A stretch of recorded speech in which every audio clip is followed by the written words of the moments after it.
और जब इनको लगा कि हेडलाइन चेंज करना चाहिए तो इन्होंने सीए को लागू करने की बात की। दरअसल ये हेडलाइन चेंज करने का इनका प्रयास है, लेकिन ये जितना भी प्रयास कर ले, जितना भी जनता का ध्यान भटकाने का कोशिश कर ले, अब जनता इनके बातों में भटकने वाली नहीं है। इनके द्वारा भरम और धर्म की राजनीति पहले भी की जाती रही है और देश की जनता ये बात समझ रही है कि ये किस तरह से राजनीति कर रहे हैं, किस तरह से कहीं ना कहीं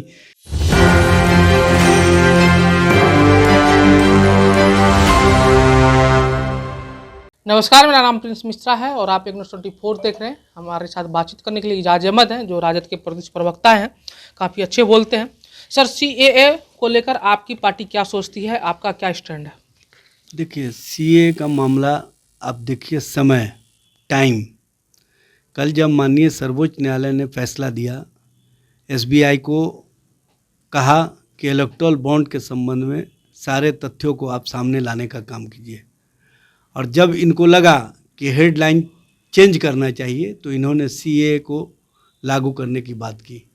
दरअसल ये हेडलाइन चेंज करने का इनका प्रयास है, लेकिन ये जितना भी प्रयास कर ले, जितना भी जनता का ध्यान भटकाने का कोशिश कर ले, अब जनता इनके बातों में भटकने वाली नहीं है। इनके द्वारा भरम और धर्म की राजनीति पहले भी की जाती रही है, लेकिन नौजवान अब इनसे पूछता है कहाँ गया 2 करोड़ रोज़गार। 10 साल हो गया, 20 करोड़ नौकरी या रोज़गार देना चाहिए था। इन्होंने दिया है भारत सरकार के आंकड़े के अनुसार 7,22,311। और सबसे बड़ी बात यह है कि जो महिलाओं पर अत्याचार की घटनाएं और जिसमें भारतीय जनता पार्टी के नेता और कार्यकर्ता शामिल हैं, उन पर कोई कार्रवाई नहीं करते हैं।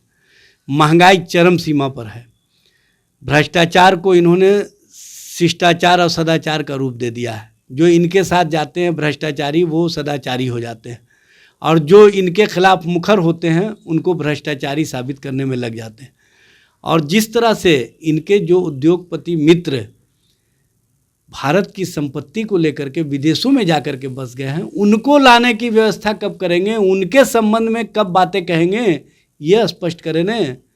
जो लोग देश की संपत्तियां लेकर के विदेशों में जाकर के बस गए हैं, उनके संबंध में इनकी क्या नीति है, ये स्पष्ट करें न। और सीए पूरी तरह से भारत के संवैधानिक व्यवस्था के खिलाफ है।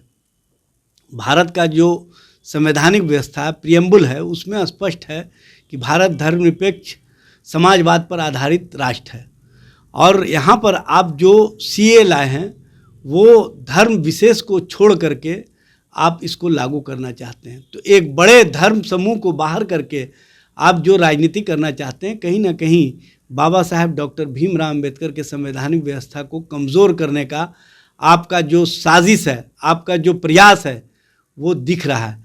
और आपके एक सांसद हेगड़े ने तो स्पष्ट रूप से सामने ला करके बातों को रख दिया कि जब हम 400 के पार जाएंगे तो भारत का जो संवैधानिक व्यवस्था है, जो बाबा साहब का संविधान है, उसको हम बदलने का काम करेंगे।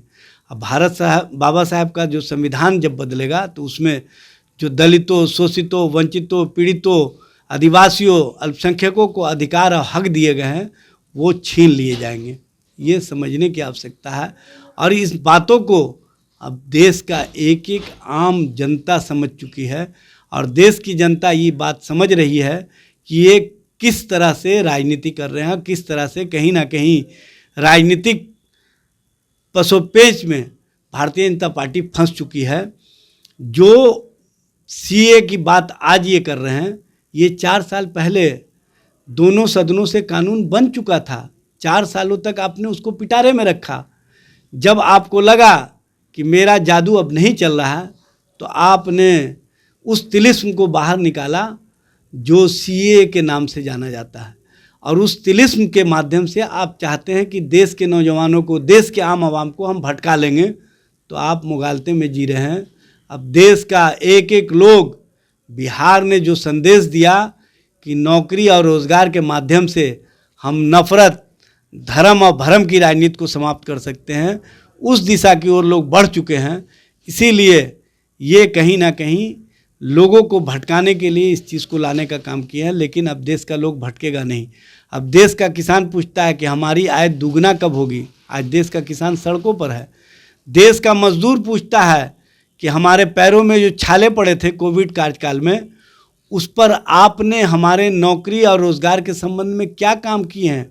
देश का लोग पूछता है कि 80 करोड़ जो गरीबी रेखा से नीचे लोग पहुंच गए हैं, 2014 में जब आप सत्ता में आए थे तो 45 करोड़ था।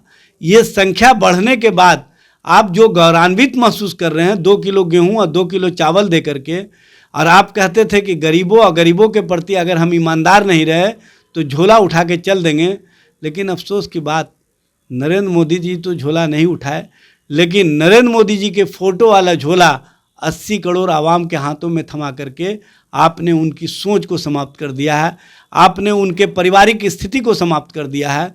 तो ऐसी स्थिति और परिस्थिति पैदा करने वाली भारतीय जनता पार्टी चाहे जितना भी भ्रम की राजनीति कर ले, चाहे जितना भी धर्म की राजनीति कर ले, अब देश की जनता उनके भटकाव में नहीं आने वाली है।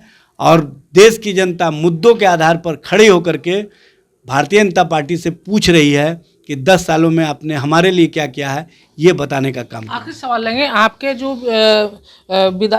नेता हैं उनके घर से जो है शराब बरामद होता है, आप उसको किस रूप में देखते हैं? देखिए, अब इस मामले में हमको पूरी जानकारी नहीं है, लेकिन एक बात मैं कह देना चाहता हूँ, जो एजेंसियाँ हैं वो किस तरह से कार्य कर रही है ये बताने की आवश्यकता नहीं है। एजेंसियों का किस तरह से दुरुपयोग हो रहा है, इसके संबंध में माननीय सर्वोच्च न्यायालय के पूर्व मुख्य न्यायाधीश रमन्ना साहब ने कहा था कि अपनी विश्वसनीयता बनाए रखने के लिए इन एजेंसियों को बेहतर ढंग से काम करना चाहिए। और इन एजेंसियों की विश्वसनीयता के लिए केंद्र सरकार को निर्देशित किया था कि आयोग बनाने की आवश्यकता है, लेकिन केंद्र सरकार ने इस दिशा में कोई काम नहीं किया। और ईडी के जो चेयरमैन थे उनको एक्सटेंशन पर एक्सटेंशन जब दिए तो सर्वोच्च न्यायालय का क्या टिप्पणी आया, इससे ही समझ सकते हैं कि किस तरह से एजेंसियां भारत सरकार और केंद्र सरकार और भारतीय जनता पार्टी के सोच के मुताबिक काम कर रही है। ये बताने की आवश्यकता नहीं है। इसलिए इस तरह की राजनीति करने वाली, इस तरह के राजनीति को आगे बढ़ाने वाली भारतीय जनता पार्टी और जनता दल यू कहीं ना कहीं अपने ही जालों में फंस चुकी है, और उन जालों से निकलने के लिए जो भरम जाल की राजनीति कर रही है वो राजनीति चलने वाला नहीं है।